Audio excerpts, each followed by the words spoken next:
I think a lot of times too, first time home buyers, they submit an offer on a home and they're in escrow now and they're excited. Their offer gets accepted and then they go through the motions and then they kind of forget, right? Like everything you've explained, the closing costs, the fees, everything that's involving their closing costs and all of that, what they need to pay on their portion. Sometimes first time home buyers forget that talk. Because I think this is a perfect segue into that too, about why it's important if you're in the market right now to get pre-approved. And then comparing it to a first-time home buyer that doesn't even have their docs lined up yet, the seller's gonna most likely choose a different offer. You do not want to be that person that finds a home with your agent and you love it, and then you decide to do your pre-approval when that time comes. Because if you do that, it's not gonna take you just a minute to get your pre-approval done. It's gonna take you a while, depending on how fast you gather your documentations and give it back to a person like Lisa to review it with you, run your credit application, do your DTI, ask for all your assets, and then determine what your purchasing power is. What if you see that home at an open house and you fell in love with it, you and your family, and then you go back to a person like Lisa and do your pre-approval and you found out you're not approved for that amount, or vice versa? Let's say you got pre-approved after you saw a home and you found out you were pre-approved and it was well within your budget to see a home that was way higher in purchasing price than that one. Now you have more options. So it's good to know. It's good to know these things in advance before you go out there and window shop, because you never know. You might want to pull the trigger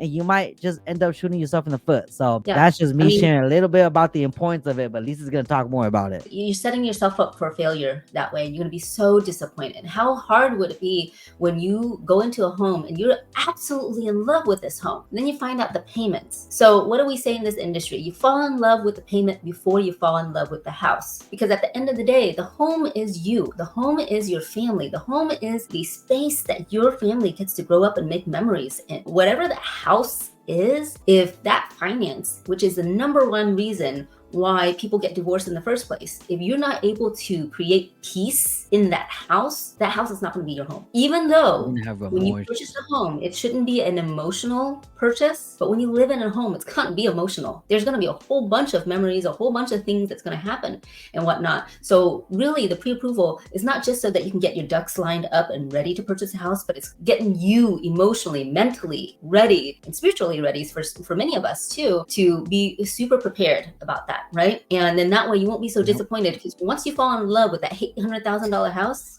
and then you find out that your budget really is only $500,000, which is not a bad start. To get a $500,000 in Sacramento, it's not a bad start, but it's going to be super different than the $800,000, because the $800,000 home is going to look like a McMansion in compared to the $500,000 shack, right? So it's all about expectations, and it's all about setting yourself up to understand that, hey, the whole reason why you're getting into home ownership in the first place isn't so that you can keep up with the Joneses. It's so that you can get your foot in the door. One of the other reasons why as well is most sellers, 9 out of 10 sellers who are selling their home are also buyers. So they want to make sure that, hey, if this person has already lined up their ducks before they even got into the property, the chances of this character, the character of this person buying their home, going to do everything that they do in order to buy this house in time, that basically tells them, it's like, okay, this person's got everything lined up. I got to buy my house. I got to make sure that I get all this squared away and everything like that on my own self. So I want the person buying my home to be just as prepared as me. When you're negotiating, okay, when you're prepared, it's not just,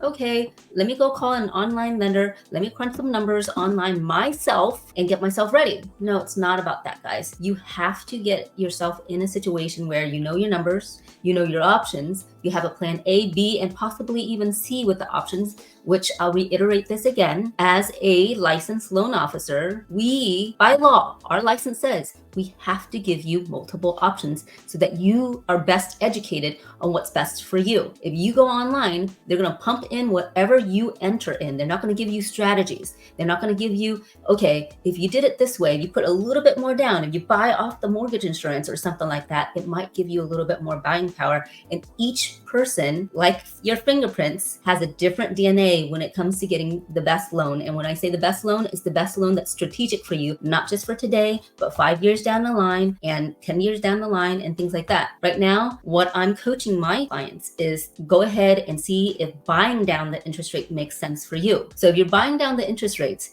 and it takes less than 3 years to make up that interest rate, because guys, when you refinance, it's going to cost you those closing costs again, not as much as when you purchase, but about 75% of the same amount that you would buy getting a home loan. Okay. So when you're doing all of that stuff, and you know that if I price it out for you, or if your loan officer prices out for you, and you already have what it could cost you for the refinance, why not buy down the rate now? And if the rates fall, hey guys, you already solidified yourself with that rate. So you're good to go. And you can sit a lot longer and not have to refinance. If you purchase a house and you got yourself a really good interest rate and you never have to refinance again, that's actually really ideal. When you're negotiating, the average closing cost is about 2 to 3%. And I say that so that you're aware when you're shopping lenders across the board, there's some lenders that won't disclose what the full amount of escrows or title, or they really will minimize that cost. And they'll minimize property tax.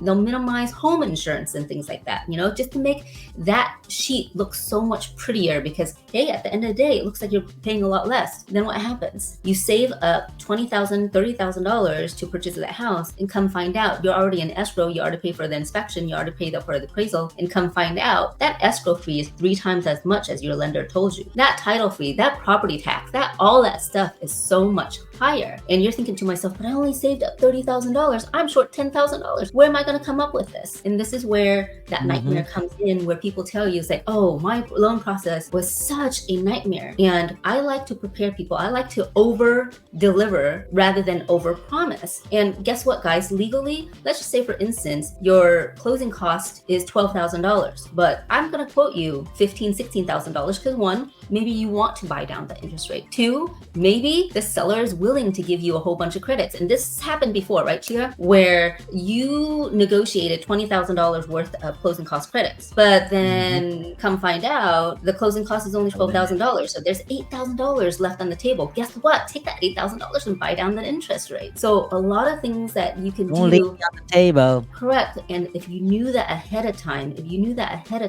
not only are you prepared to make a really strong offer, you're also preparing yourself mentally and emotionally to say, oh, guess what? I didn't have to spend that additional $8,000 anyway. Yay! Guess what? That money goes back in your pocket. Your lender, your agent, the seller, everybody on the table that's helping you with this process nobody can legally take that money that you don't need. I hope that makes sense. No, you're right. Like, I think a lot of times too, first-time home buyers, they submit an offer on a home and they're in escrow now and they're excited. Their offer gets accepted, and then they go through the motions, and then they kind of forget, right? Like, everything you've explained, the closing costs, the fees, everything that's involving their closing costs and all of that, what they need to pay on their portion. Sometimes first-time home buyers forget that talk.